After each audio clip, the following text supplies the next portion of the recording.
नमस्कार दोस्तों, मेरा नाम है प्रदीप चौहान। बात समझनी है तो पूरी सुननी होगी। दोस्तों, राजनीति में एक बड़ा बेसिक सा रूल है कि अगर आप सत्ता से बाहर हो, जनता ने आपको सत्ता से बाहर कर दिया, तो वापस अपना गौरव हासिल करने के लिए ज़रूरी है कि आप जनता के बीच जाएं। हर नेता से ये कहा जाता है कि अगर आपको अपनी राजनीति को वापस पाना है, अपनी जीत वापस हासिल करनी है, तो जनता के बीच जाएं और जनता की बात सुने, जनता के कहा सुने, जनता की समस्याएं सुने और उनका समाधान करने की कोशिश करें। ये बेसिक सा रूल है राजनीति का। वो चाहे राजनीति एमपी की हो, चाहे एमएलए की हो, चाहे आपके पंचायत प्रधान की हो, चाहे एमएलसी की हो, किसी की भी हो। छोटे से छोटे से लेकर बड़े से बड़े तक का बेसिक राजनीति का रूल है ये।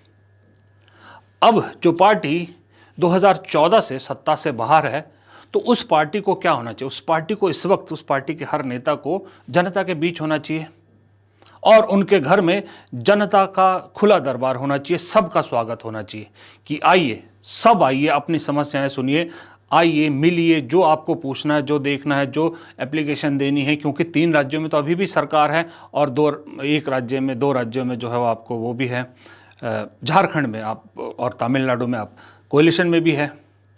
तो अल्टीमेटली आप 5 सरकारों में आप भागीदार हो। तो लोग आए, समस्याएं सुनाए, जो भी है करने का काम कीजिए कोशिश। लेकिन जब पार्टी ये कह दे कि हम सरकार में नहीं है तो क्या हुआ, लेकिन हमारे दरवाजे जनता तो छोड़िए, कार्यकर्ताओं के लिए भी बंद है, तब क्या होगा? तब इसे आप किसी पार्टी की अक्लमंदी कहेंगे या बेवकूफ़ों का जो है वो सरताज कहेंगे इस पार्टी को? नो एडमिशन विदाउट परमिशन, ये किसी पार्टी कार्यालय में, खास करके उस पार्टी के लिए जो लोगों के बीच जुड़ना चाहती है, जिससे लोग छिटक रहे हैं, जो अपने लोगों को वापस लाना चाहती है, क्या वो अफोर्ड कर सकती है कि अपने दफ्तर के लिए लिखे नो एडमिशन विदाउट परमिशन, वो भी अपने कार्यकर्ताओं के लिए और अपने छोटे नेताओं के लिए? नहीं कर सकती ना। लेकिन कांग्रेस ने ये किया है।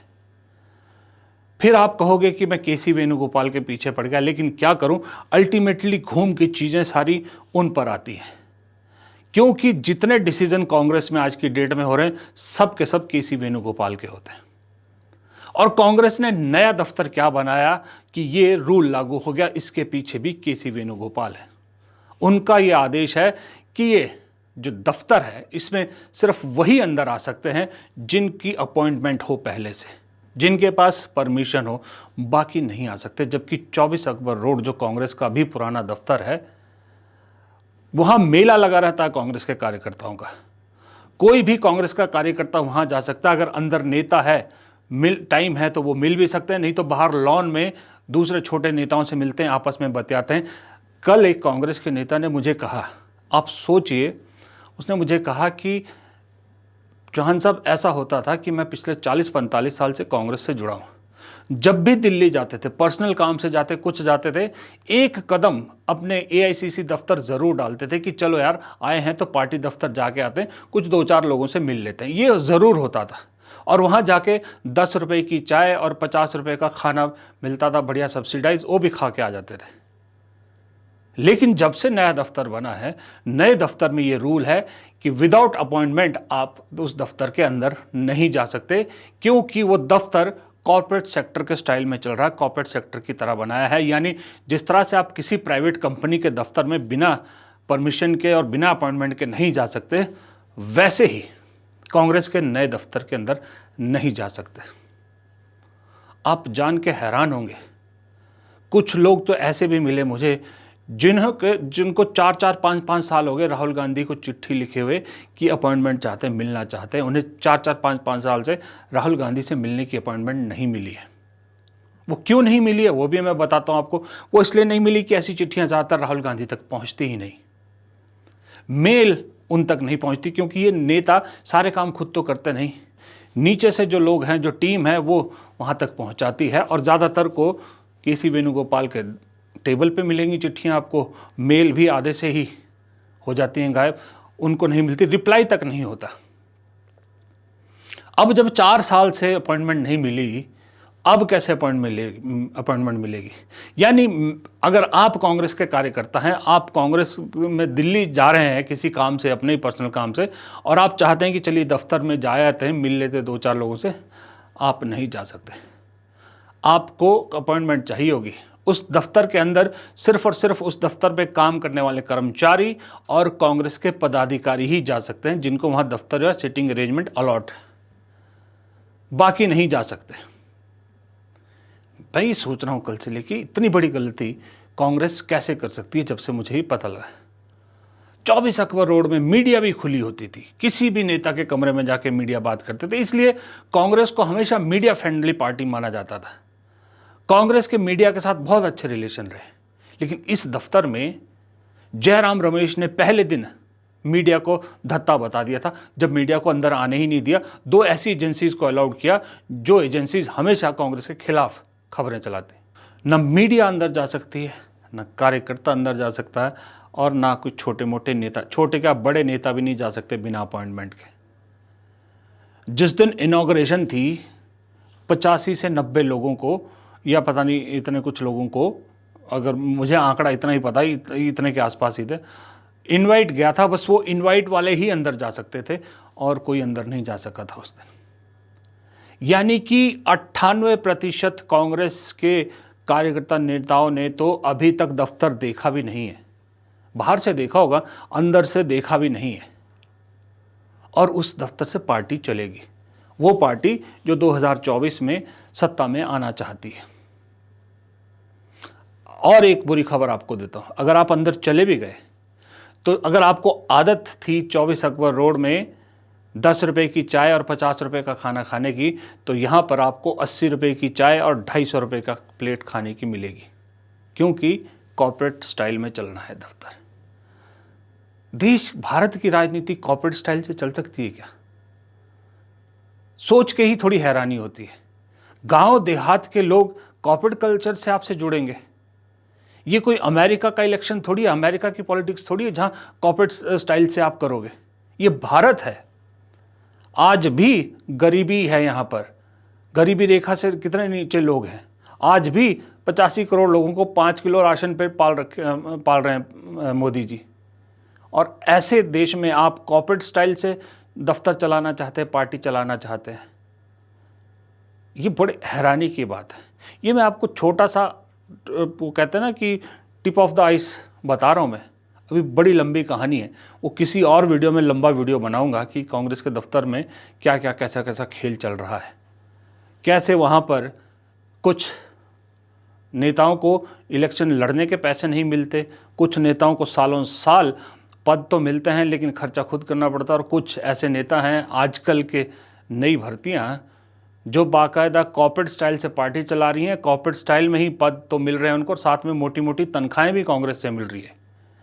किसी को पब्लिक जो है गैदरिंग करने का भी पैसा नहीं मिल रहा, किसी को मोटी मोटी तनख्वाहें मिल रही है लाखों में। ये खेल है सारा कांग्रेस के अंदर जो हो रहा है अभी। अब मुझे फिर वही घूम फिर के एक ही शख्स पे आता है सारा, और उस शख्स का नाम है केसी वेणुगोपाल, क्योंकि पार्टी के अंदर, दफ्तर, सब जगह कंट्रोल उसी शख्स का है। अजय माकन का काम है पैसे का हिसाब रखना, राहुल गांधी चेहरा है, मल्लिकार्जुन खड़गे हैं लेकिन एक तरह से नाम के अध्यक्ष हैं वो, लेकिन खैर खड़गे जी अध्यक्ष इस तरह के कोई डे टू डे उसमें इंटरफेयर भी नहीं करता, फिर अध्यक्ष किस चीज़ का हो गया। लेकिन जनरल सेक्रेटरी ऑर्गेनाइजेशन सब चीज़ें कर रहे हैं, किसको कौन सा दफ्तर मिलना है, कौन सी फ्लोर पे कौन बैठेगा, ये सब जीएसओ की परमिशन से और जीएसओ के अप्रूवल के बाद हुआ है। और किस गेट पे किसको रोकना है, किसकी एंट्री कहाँ तक है, ये सब जो चिट्ठियाँ निकली है सब जीएसओ के नाम से ही निकली है। ऐसे महान जीएसओ हैं तो 2029 में ऐसा न हो कांग्रेस कहीं 400 प्लस अकेले ही जीत जाए। ये मैं सच नहीं कह रहा, तंज कस रहा हूँ। इसलिए मुझे ऐसा लगता है कि देखिए, हार का ठीकरा हमेशा राहुल गांधी के नाम फूटता है। कांग्रेस में कहा जाता है कि नहीं जी, जीत का सेहरा उनको दिया जाता है, हार का ठीकरा किसी और पे फूटता है। आप मीडिया पे देखिए, जनता के बीच देखिए, हार का ठीकरा बीजेपी हमेशा राहुल गांधी और गांधी परिवार का नाम फोड़ती है, वरना नहीं कहती कि 99 इलेक्शन हो गए राहुल गांधी के हारते हुए। और जरा 99 का हिसाब तो दे दीजिए। आज तक मैंने, आपने, किसी ने पूछा कि कौन से 99 इलेक्शन हैं जो राहुल गांधी ने हार लिए?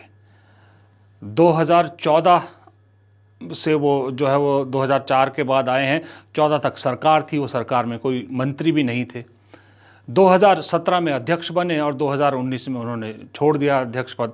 अब आप 2017 से मान के चल लीजिए, चलिए, या 2014 से ले लीजिए, 2014 से 2025, 11 साल में कौन से 99 इलेक्शंस हो गए हैं जो राहुल गांधी हार गए? कभी आपने और मैंने ये हिसाब पूछा? नहीं पूछा ना। लेकिन बीजेपी ने ये चस्पा कर दिया है और अगली बार 100 हो जाएगा आंकड़ा, सेंचुरी पूरी गिना दी जाएगी राहुल गांधी की। लेकिन हम तो छोड़िए, हम कौन है पूछने वाले? कभी कांग्रेस पार्टी के इन नेताओं ने पूछा कि कौन से 99 इलेक्शन है जो राहुल गांधी ने हारे?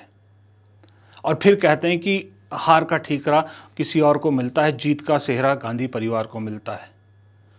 इसी तरह से अगर ये सब पार्टी चलेगी तो आगे भी जितनी हार है, राहुल गांधी को ये बात समझना चाहिए, सोचना चाहिए कि हार का ठीकरा उन्हीं के सिर फूटेगा। गलती आपके नीचे आपका नाम लेके जो लोग कर रहे हैं उनकी है, नाम आपका आएगा।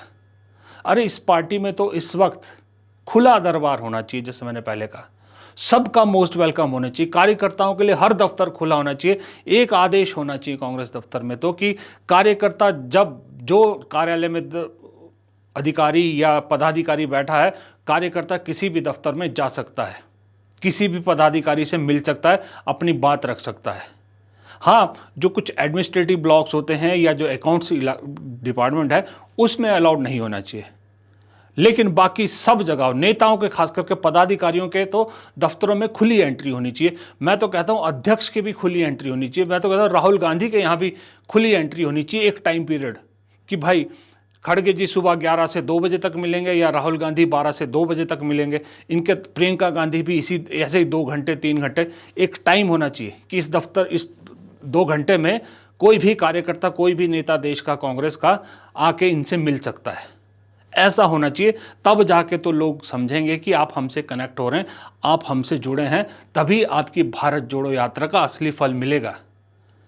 आप यात्रा तो भारत जोड़ो करते हैं, लेकिन आपके नीचे बैठे चमचे आपके, वो आपको कांग्रेस कार्यकर्ताओं से तोड़ो प्रोग्राम चला रहे हैं।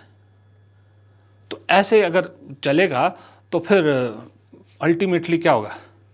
कार्यकर्ता घर बैठेगा, वो भी कहेगा कि जब दफ्तर में एंट्री नहीं है तो हमने क्या करना जाके, जिसको ज़रूरत है वो मेरे घर आए और मुझसे बात करे। जब कार्यकर्ता में एटीट्यूड आ जाएगा फिर तो आपको मालूम है, आप में और बीजेपी में कोई फ़र्क नहीं रहेगा। बीजेपी क्योंकि अभी गुट्टी चढ़ी हुई है, घोड़ी जो है ऊपर जा रही है, जीत रहे हैं चुनाव, तो उनके दफ्तर में जो एक रूल है, एक शख्स के कहने पे चलता है, वही लागू है, वो अलग चीज़ है। जिस दिन उनका डाउनफॉल शुरू होगा उस दिन उनका वो जो बीजेपी का कल्चर है वो भारी पड़ने वाला है उनको, ये मैं आपको गारंटी से लिख के दे सकता हूँ। लेकिन आप तो अभी चढ़ना है, आप ऊपर नीचे जा रहे हो और आप वो रूल फॉलो कर रहे हो, ये थोड़ा सा गड़बड़ मामला है। अगर इसको ठीक नहीं किया तुरंत, जल्द नहीं बोला मैं, तुरंत अगर इसको ठीक नहीं किया तो फिर बिल्डिंगें तो बड़ी बड़ी हो जाएंगी आपकी, लेकिन पार्टी और छोटी हो जाएगी। फिलहाल इस वीडियो में इतना ही। नमस्कार।